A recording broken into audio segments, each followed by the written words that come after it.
खरात भोवती एसआयटीनं चौकशीचा फास चांगलाच आवळलाय। खरातची काल तब्बल 10 तास कसून चौकशी झाली आहे। त्या नाशिकच्या ओकस कार्यालयात खरातनं अनेक महिलांचं लैंगिक शोषण केलं होतं। त्या कार्यालयाची एसआयटीनं पाहणी केली आहे। यावेळी फॉरेन्सिकची टीमही सोबत होती। कार्यालयातून काही कागदपत्र आणि प्रिंटर ताब्यात घेण्यात आले।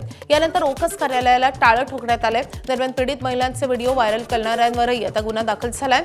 सिडको आणि सातपूर वॉलमन ग्रुपच्या ॲडमिन आणि इतर सदस्यांवर गुन्हा दाखल झालाय। भोंदू अशोक खरातच्या गुन्ह्याची पद्धत पाहून पोलिसही चक्रावून गेलेत। हा भोंदू केवळ अंधश्रद्धेचा आधार घेत नव्हता, तर महिलांचा विश्वास संपादन करण्यासाठी अनेक वर्षांची फील्डिंग लावत होता। भोंदूबाबा खरातची महिलांवर अत्याचार करण्याची मोडस ऑपरेंडी एकसारखीच आहे। महिलांना पाणी पेढा खायला द्यायचा, तर पोलीस तपासात समोर आलेली माहिती अंगावर काटा आणणारी आहे। खरातची गुन्हे करण्याची पद्धत सर्वच प्रकरणांमध्ये सारखीच होती। तो कोणत्याही महिलेवर पहिल्याच भेटीत अत्याचार करत नव्हता। आधी तो 2 ते 4 वर्ष त्यांच्या संपर्कात राहायचा, देवीचा अवतार असल्याचा भास तो निर्माण करायचा। विश्वास बसल्यावर तो महिलांना आपल्या कार्यालयात वारंवार बोलवायचा। काही महिलांना त्यानं 8 ते 10 वेळा कार्यालयात बोलावून, त्यामुळे त्याचे सर्व गुन्हे एकसारखे दिसतात। अखेर काय होती त्याची मोडस ऑपरेंडी आपण पाहूया।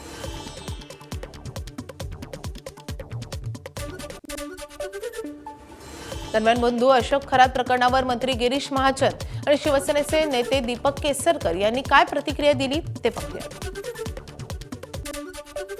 मला 2 महिन्यापूर्वीच या विषयाची कल्पना आलेली होती, दिलेली होती।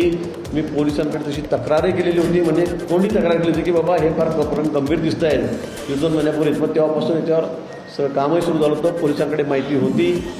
आणि म्हणून आम्हीच सुमोटो आणि मुख्यमंत्री महोदयांनी त्याच्याकडे अतिशय गांभीर्याने लक्ष दिलेलं आहे। त्याच्यामध्ये कधी तो वाचणार नाही। त्याची सगळी संपत्ती आपण काढतोय, त्यांनी केलेले सगळे नालायकपणा, सगळे चाळे त्या ठिकाणी निघत आहेत। लोकांना आपण आवाहन केलेलं आहे, नाव गुप्त ठेवण्याच्या अटीवर आपण सगळ्यांच्या तक्रारी त्या ठिकाणी घेतोय। ते जे ईशानेश्वर मंदिर आहे शिर्डीच्या येण्याच्या वाटेवर आहे आणि त्याच्यामुळे मी लहान असल्यापासून दर सोमवारी शिवमंदिरात जातो। शिर्डीला आल्यानंतर शिवमंदिरात कुठल्या जायचं, तर मग ईशानेश्वर मंदिरात जाणं झालं। त्या निमित्ताने ओळख झाली। ओळख आहे म्हणजे त्यांच्या कुठल्याही कृत्यामध्ये माझा सहभाग आहे असं बिलकुल नाही। आणि ईशानेश्वर मंदिर हे शंकराचं मंदिर आहे, त्याच्यामुळे मी गेलो होतो, CM साहेब स्वतः येऊन गेले होते, अनेक मंत्री येऊन गेले, परंतु त्यांना या गोष्टीची सुतराम कल्पना असेल असं मला वाटत नाही। अशी जर कल्पना असती तर कोणच आम्ही त्या ठिकाणी गेलो नसतो किंवा त्यांच्याशी कुठलेही संबंध ठेवले। आणि एवढी लोक भेटून गेली, जवळजवळ 39 आमदार भेटून गेले, माझंच नाव का, हा प्रश्न आहे।